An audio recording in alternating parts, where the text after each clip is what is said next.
ancient sunset, soft, steady and endless. The kind of rain that didn't roar but whispered. It slipped down rooftops, kissed window panes, and filled the night with a rhythm that could lull even the loneliest heart to sleep. But not Amelia's. She stood there again, at the same spot beneath the old streetlight. The lamp flickered gently, bathing her in a pale, golden glow, as if the world had forgotten everyone but her. Raindrops clung to her eyelashes, and her fingers tightened around the tiny umbrella she always carried. The blue one he'd once held for her. "Wait for me here," he had said 7 years ago, his voice trembling like the rain that day. "I'll come back, I promise." Back then she had smiled, foolishly perhaps, believing every word, because when you're in love, promises sound like forever. The street had changed since then. The bakery that once smelled of warm bread was now a coffee shop with bright neon lights. The bookstore across the road had closed last year, yet this little corner, her corner, still felt the same. The rain still poured in the cracks of the pavement. The streetlights still hummed faintly, keeping her company. Amelia wasn't sure what kept her coming back anymore. Hope, habit, or maybe something deeper, something she couldn't name. Every Sunday night she came. Every Sunday night she waited. Tonight she whispered his name into the rain. Eli. The sound melted into the drizzle, like a secret the world didn't want to keep. A car passed, spraying water over her boots. She didn't flinch. Her eyes stayed on the crosswalk, on the place where she had last seen him. His back turned, his hand raised in goodbye, his voice echoing over the rain. She had been 19, he was 22, and that night, the world had felt small and infinite all at once. She looked at the time, 9:47 p.m. That was when he'd always come. If he were to come back, it was the same every week. She'd look up, expecting a shadow to emerge from the far end of the street. Sometimes she even thought she saw one, tall, familiar, the way he used to walk, with one hand in his pocket and the other brushing his hair from his forehead. But it was never him, only strangers, umbrellas, headlights, the sound of rain against glass. "Amelia, it's been years," her best friend Nora had told her last week. "You have to move on. He's not coming back." She'd nodded, pretending to agree, but her heart didn't move on. It stayed here, beneath the streetlight, where love had once promised her a forever. So here she was again, listening to the world blur into rain and silence, whispering to the man who never came back. Suddenly, a faint click echoed behind her. The sound of footsteps splashing through puddles. Her heart stuttered. She turned, her breath catching. A man, tall, dark coat, his hair damp from the rain, was walking toward her. Slowly, steadily. Her heart began to race, faster than it had in years. Her fingers trembled, her umbrella shaking. The air between them felt heavy with ghosts and memories. The man stopped beneath the same streetlight. For a moment, neither spoke. The only sound was rain, soft, endless, alive. Then he smiled, a small, hesitant smile that felt both familiar and foreign. And when he said her name, it was like time itself sighed. "Amelia, you still come here?" Her umbrella slipped from her hand. The rain fell freely over them both. She didn't answer. She didn't have to, because some stories don't begin with words. They begin with waiting, and sometimes they begin again. Chapter 2. The Man in the Rain. The rain never stopped that night. It poured like it had been waiting for years too, waiting for the same reunion, the same fragile miracle that had just unfolded beneath the streetlight. Amelia's breath hitched as she stared at the man in front of her. The same eyes, the same quiet half-smile that had once made her believe in forever. But there was something different now. A weight, a shadow, a secret. "Eli," she whispered, "you came back." He didn't answer right away. His lips parted slightly as if he wanted to speak, but words got lost somewhere between regret and relief. "Yeah," he finally said, his voice low and heavy. "I promised, didn't I?"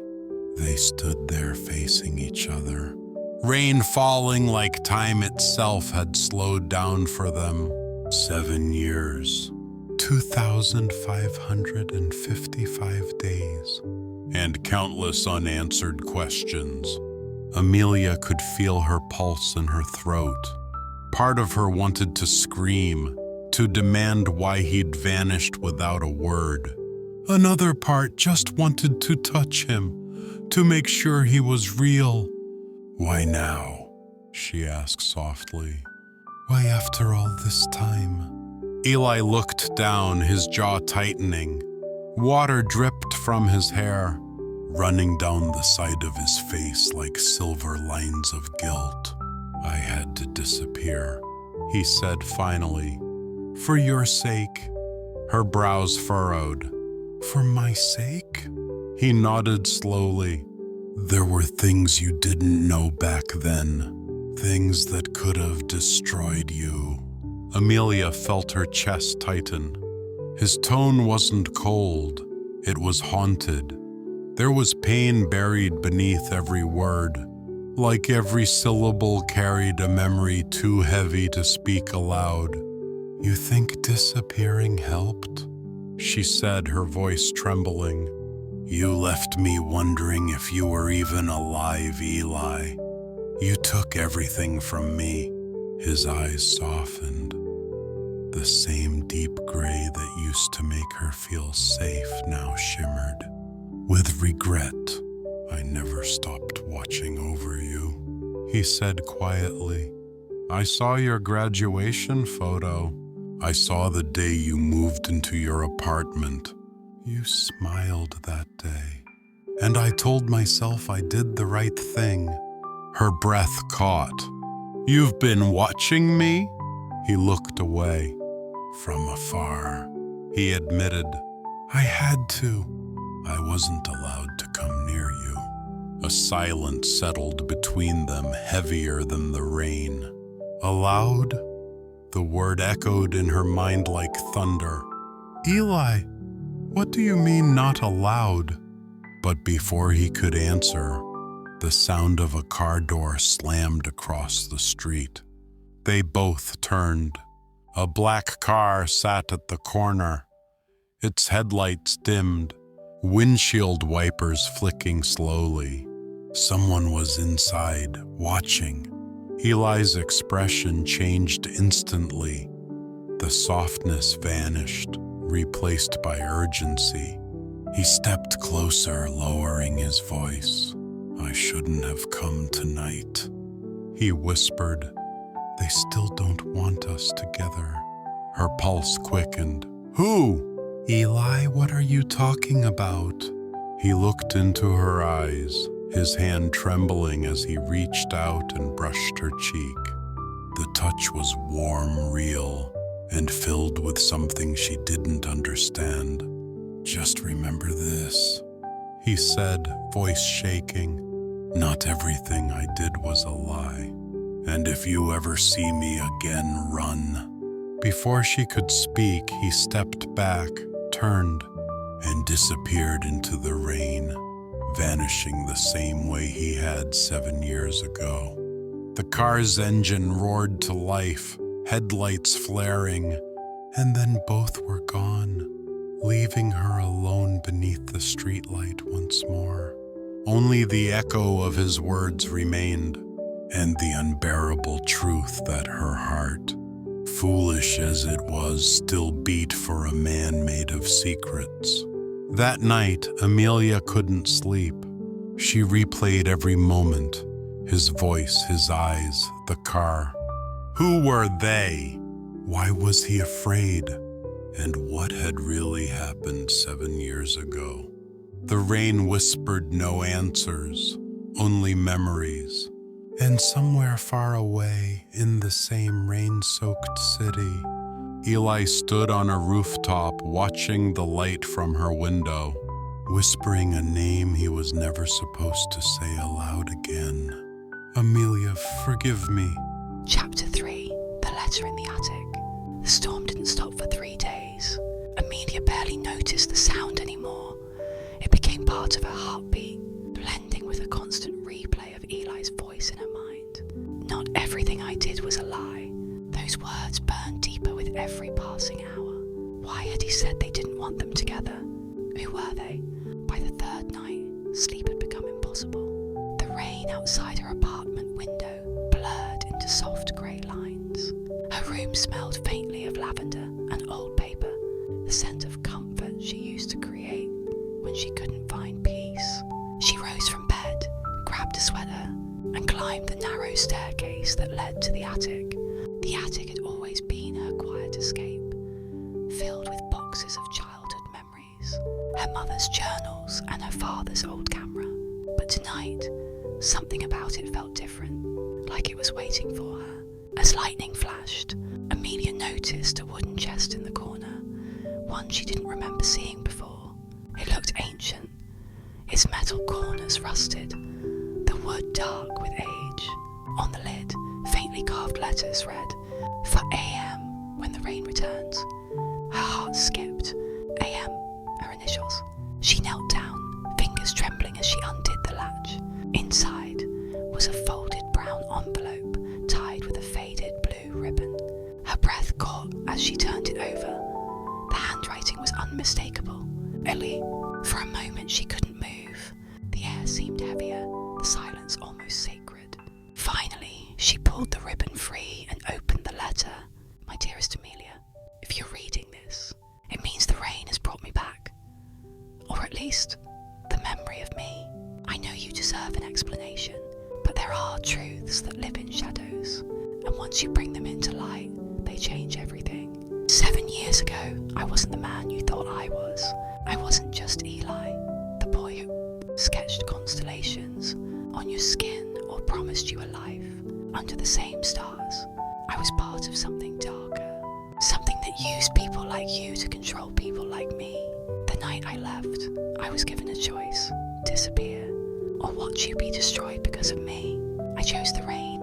I don't know if I'll ever have the chance to tell you the full truth. But know this, you were never a lie. You were the only real thing in my entire life." Eli. Her hands trembled as she finished reading. The paper felt cold, damp from her tears. She read the letter again, slowly, this time, as if searching for hidden meaning between the lines. Use people like you to control people like me. What did that mean? Suddenly, a faint click echoed in the attic. Amelia froze. The small brass music box on the shelf, one that hadn't worked in years, had started to play. A soft melody drifted through the air, delicate and sorrowful, the same lullaby Eli used to hum when she couldn't sleep. She stepped closer, staring at it. On the lid, a small engraving gleamed faintly in the candlelight. "Every storm brings you closer." And underneath the box, hidden beneath a loose panel, she found something else. A small black key, cold, heavy, real. She turned it over in her hand, heart pounding. On its handle, engraved in tiny letters, was a single word: platform. Amelia's breath caught. The train station, where Eli had said goodbye 7 years ago, where he had returned only nights ago. Suddenly, everything inside her clicked into place like fate, whispering directions. "He's trying to lead me there," she whispered. "He left this for me." The rain outside intensified, drumming against the attic roof like a pulse. She packed the letter and key into her coat pocket, heart racing. Whatever was waiting at that platform, danger or truth, she was ready to face it. Because love, she realized, wasn't always gentle. Sometimes it was a storm that refused to end until it revealed what it had been hiding all along. And Amelia was done hiding. That night, she stood by her window, the sound of the storm filling her room like a living heartbeat. She whispered into the darkness, as if he could hear her somewhere in the rain. "I'll find you, Eli. This time I won't let you disappear." Chapter 4. The Platform of Ghosts. The next evening, the rain had softened into a mist that shimmered under the yellow glow of the streetlights. Amelia stood on the cracked pavement outside Ravenswood Station, her breath visible in the cold air. It looked exactly as she remembered. The rusted benches, the half-broken clock stuck at 11:11, and the old sign that still whispered, "Trains may be delayed during storms." 7 years ago, this was the place where she had watched Eli walk away. Now, with the letter and the small black key in her coat pocket, she felt that same ache, sharp, familiar, but laced with something new, hope. A lone station attendant leaned on the counter reading a newspaper. The rest of the platform was silent except for the rhythmic hum of rain on the roof. Amelia's shoes squeaked softly as she stepped closer to the benches, the same ones they had sat on that last night. Her fingers brushed the cold metal. That's when she noticed something strange. Carved faintly into the side of the bench, initials, EA plus AM, and beneath them, a small engraving, "Follow the sound of the rain." Her pulse quickened. She looked around. The sound of the rain echoed everywhere, but somewhere deeper. Beneath the rhythm, she heard it, a faint ticking. It was coming from under the platform stairs. Kneeling, Amelia shined her phone's flashlight into the darkness. There, half hidden behind a loose plank, was a small metal box, old, wet, and locked. The key in her pocket suddenly felt warm against her hand. She slipped it into the lock. Click. Inside, she found a folded note, a photograph, and a flash drive. The note read, "If you found this, it means the storm didn't stop you. Play the file where the trains sleep." Her breath caught as she looked at the photo. It was her and Eli, taken at this very station. But behind them, barely visible, were 2 men in dark coats watching them. And on the back of the photo, written in Eli's handwriting, were 3 words, "They still watch." Her phone buzzed suddenly, startling her. A message from an unknown number.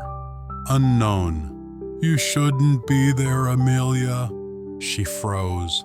Another message followed. "Unknown. He did this to protect you. Leave now before they see you too." Her fingers trembled.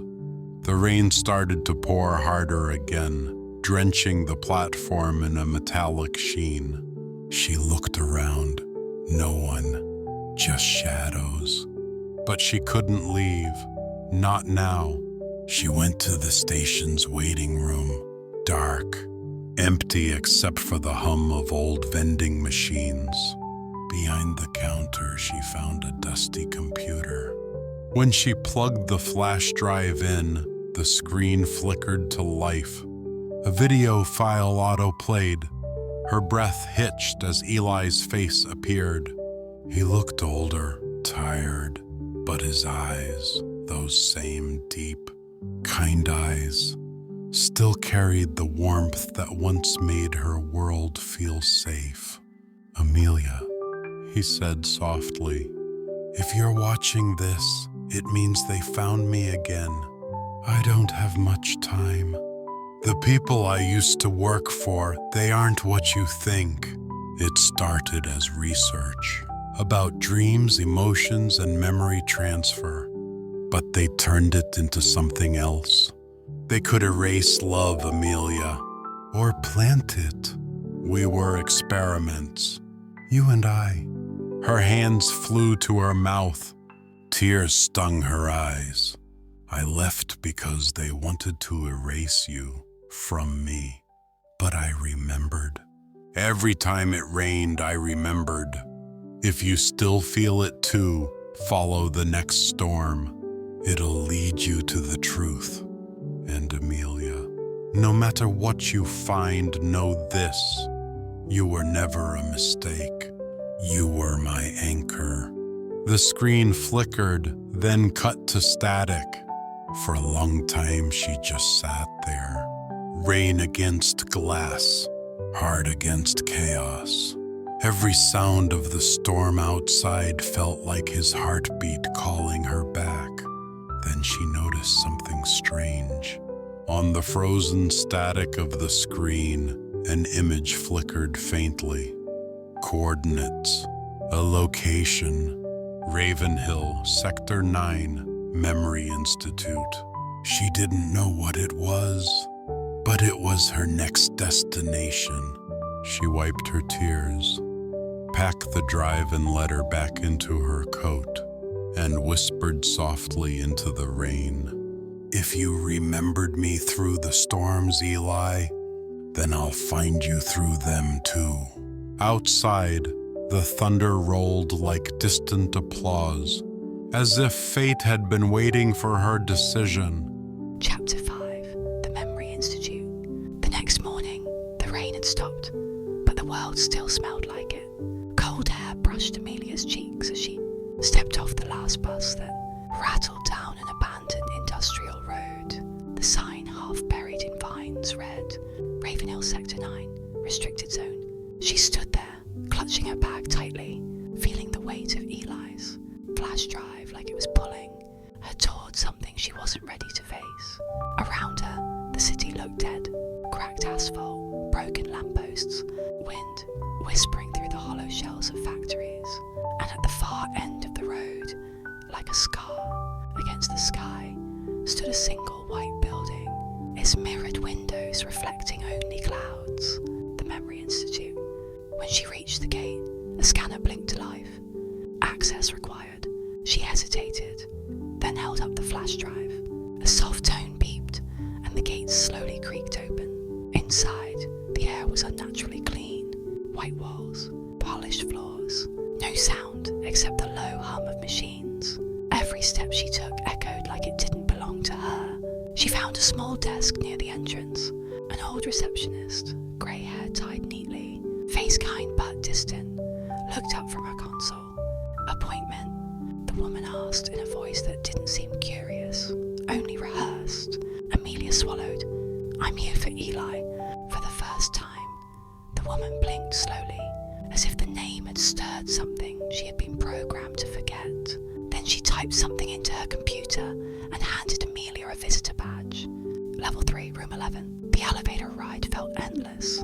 Each floor they passed revealed glimpses through glass, rooms filled with floating lights, people asleep in pods, technicians watching screens filled with memories.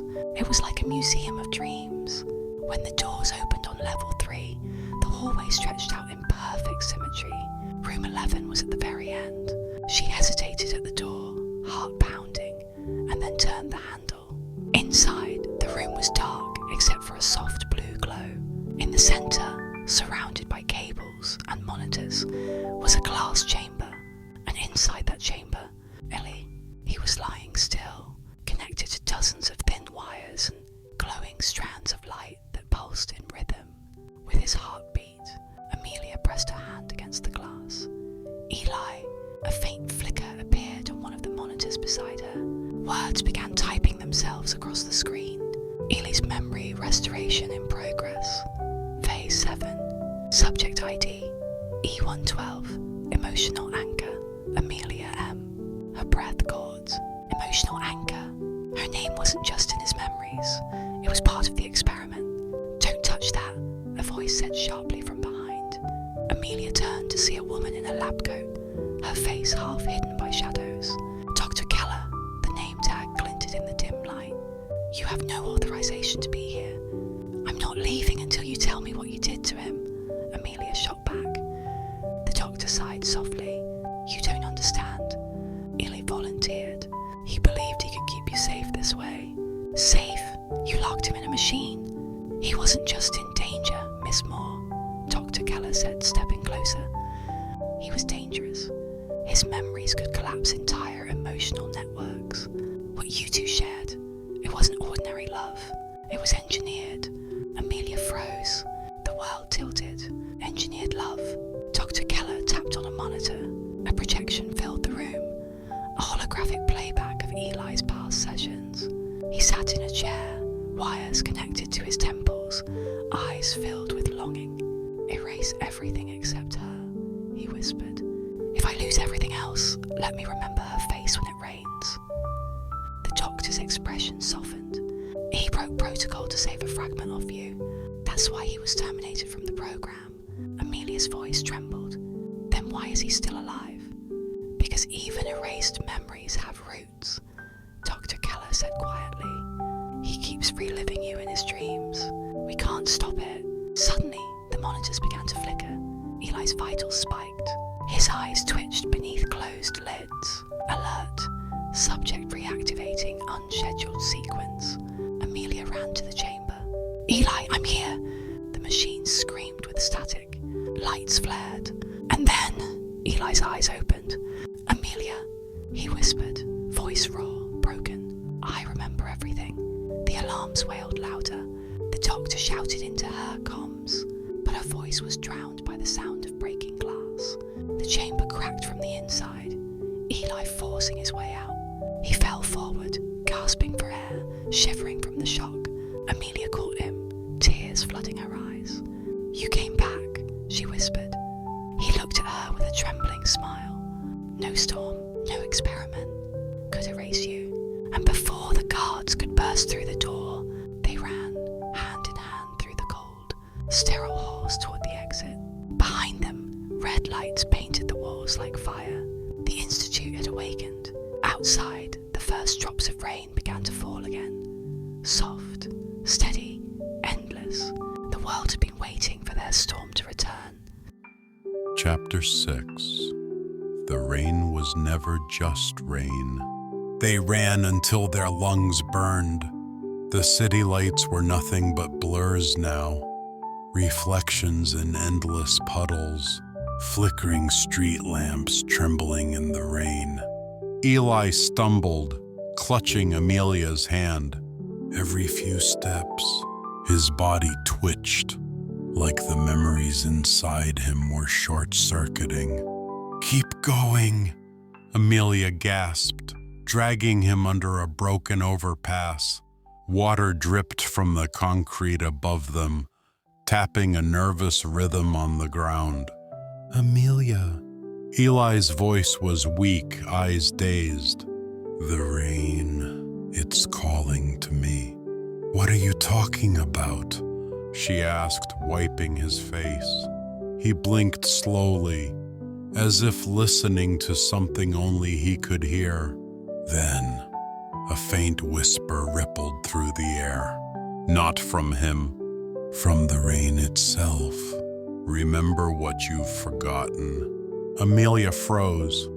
The voice wasn't human. It was like static woven with sorrow. "Did you hear that?" she whispered. Eli nodded slowly. "That's the Institute. They embedded signals into the rain. Each drop carries coded memories." Her heart pounded. "So they can track you?" "No," he said. "They can control me." He grabbed her wrist suddenly, one hard enough to hurt. His pupils dilated, glowing faintly blue. "Amelia, run. If they trigger the signal, I'll hurt you." Before he could finish, his body convulsed. His eyes rolled back as if invisible wires had pulled him. A piercing tone filled the air. Amelia screamed, holding him tight as the rain grew heavier, drumming against the concrete like thousands of tiny glass bullets. "Eli, stay with me!" But his voice wasn't his anymore. It was the Institute's, cold, emotionless. Subject E112 located. Extraction in progress. A van screeched around the corner. Armed agents jumped out, their black suits gleaming in the rain. Amelia dragged Eli toward the edge of the bridge, her feet slipping on the wet concrete. She spotted a maintenance ladder leading down to the river below. Without thinking, she wrapped her arms around him and jumped. The cold water swallowed them whole. Underwater, everything went silent. The world blurred into silver and blue. Amelia held on to him as they drifted deeper. But then, something strange happened. Eli's chest began to glow faintly. Images shimmered around them. Memories, floating like fragments of light. She saw herself laughing beside him in a sunlit garden. Then she saw a hospital. Needles, a younger version of herself, unconscious. Eli was there watching over her, and a voice, Dr. Keller's, echoed faintly. We'll erase her pain, transfer it to him, let her heal through his love. Amelia's eyes widened in horror. She wasn't just his emotional anchor. He was carrying her trauma. The river swept them toward the city's edge, slamming them against rocks before spitting them into an old drainage tunnel. Amelia dragged Eli onto the ground, coughing violently. He wasn't moving. She slapped his face, desperate. Wake up, Eli, please. Nothing. She pressed her forehead to his chest. I'm so sorry. I didn't know what they did to us. And then, softly, his hand brushed her hair. Now you do, he whispered, eyes barely open. I wasn't supposed to remember, but you did. She cried, clutching him tighter. They lay there for hours, hidden from the searchlights that scanned the streets above. By the time the storm began to fade, Eli's breathing had steadied, but something was different. When he looked at her, his eyes shimmered with both love and warning. Amelia, he said quietly, they didn't just make me remember you. They made me become your memory. Her breath caught. What are you saying? I'm not supposed to exist outside your pain. Amelia shook her head. No, you're real. You're here with me. But he smiled sadly. The rain's stopping, Amelia. And when it does, I might stop too. She buried her face in his chest. Then I'll never let it stop raining. Outside, the clouds still lingered, heavy and low, as if listening to her wish. That night, as they rested in the tunnel's soft echoes, Amelia whispered, Eli, what happens if we fight back? He looked toward the faint light at the tunnel's mouth. Then we changed the weather. Chapter 7. The Memory That Chose to Stay. Morning came softly, like the world had exhaled after a storm. The rain had stopped, but puddles still mirrored fragments of the grey sky. Amelia woke up to the faint hum of the drainage tunnel. Eli was sitting near the opening, staring at the faint sunlight as if it was something foreign, something forbidden. Eli, she whispered. He turned slowly. His eyes still held that faint blue glow. They'll find us soon, he said quietly. They always do when the signal goes silent. She walked closer, kneeling beside him. Then we don't wait for them. We go to them first. He met her gaze, surprise flickering for just a second, then a slow smile. You'd walk in the hell with me. Amelia's hand reached for his. You walked through mine. They left the tunnel by noon, following the broken train, tracks that led back towards the Institute. That glass tower cutting the skyline like a knife. Every step closer made the static in Eli's head worse. He could feel them calling to him, rewriting his pulse, twisting his neurons. He gritted his teeth. They're sinking my memory memories again. Amelia squeezed his hand. Then I'll overwrite them with mine. They reached the institute by evening. The front gates were already open, like someone had been expecting them. As they entered, the empty halls echoed with the sound of dripping water. No guards, no doctors, just silence, thick, almost alive. Eli stopped in the main atrium. This is where it started, he whispered. Amelia saw the massive cylinder. In the centre of the room, a glass chamber glowing with shifting holograms. Inside it, fragments of memories floated like luminescent petals. She walked closer and froze. Each fragment showed her laughter, her tears, her hospital bed, her first steps after therapy. It wasn't surveillance. It was extraction. They took everything from me, she murmured, and gave it to me, Eli finished. Suddenly the lights flickered. A voice echoed through the chamber. Subject E112, you've returned. Integration sequence will resume. Dr. Keller's voice, cold, clinical. She appeared on a holographic screen above them. You were never meant to last this long outside the system. Return to the core and we'll stabilize your identity. Eli looked up. You mean erase me? You were never meant to be human, Eli. You were the bridge between memory and machine. Her pain repurposed. Amelia stepped forward, trembling but fierce. You stole from both of us. You turned love into a lab test. Dr. Keller's image tilted her head slightly. Emotion is data. You should thank us. He was created so you could heal. Amelia's eyes filled with tears. Then I reject your cure. Before Keller could respond, Amelia grabbed Eli's hand and plunged it into the glowing core.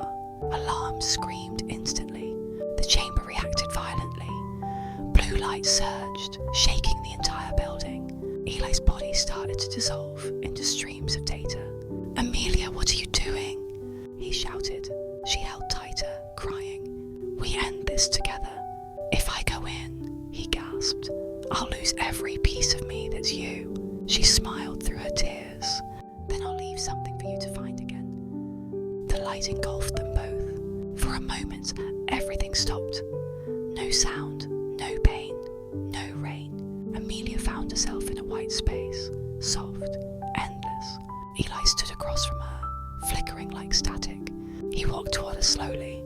Amelia, I think this is goodbye. She reached for him. No, you're part of me.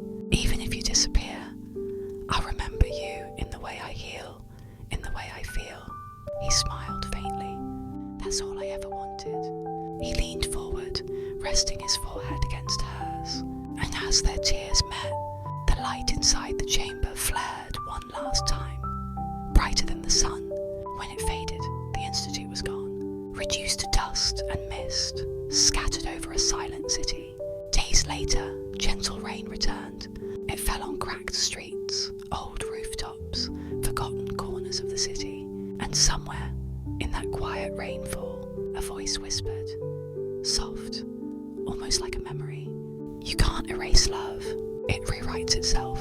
Amelia stood beneath the rain, her eyes closed, and when she smiled, the drops that touched her skin shimmered